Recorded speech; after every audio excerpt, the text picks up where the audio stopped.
नमस्कार, मी विशाखा सुभेदार.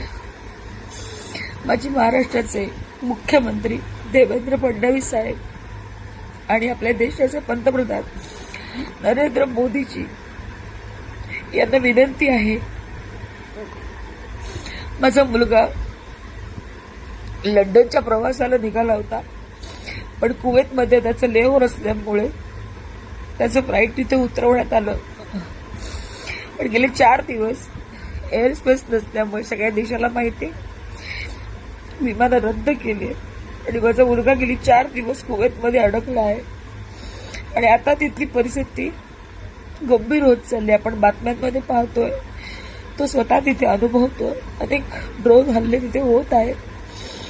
आता त्याला एका हॉटेलमध्ये एअरलाईन सर्व्हिसेसनी त्याची व्यवस्था केलेली आहे.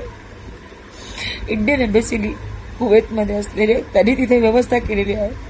परंतु आता त्यांना भारतात परत आणण्याची व्यवस्था करावी.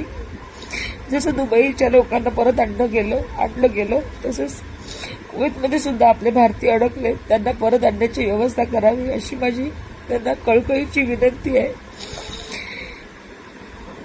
अनेक भारतीय, अनेक पोरांच्या आया, अनेक कुटुंब त्यांची इथे आपल्या मायदेशी वाट बघत आहेत. तर लवकरात लवकर त्यांना सुद्धा आणण्याची व्यवस्था करावी. आमच्या मुलांची काळजी घ्यावी एवढीच विनंती सरकारला आणि आपल्या भारताच्या पंतप्रधानांना यांना मी करत आहे. कृपया लवकरात लवकर मार्ग काढावा.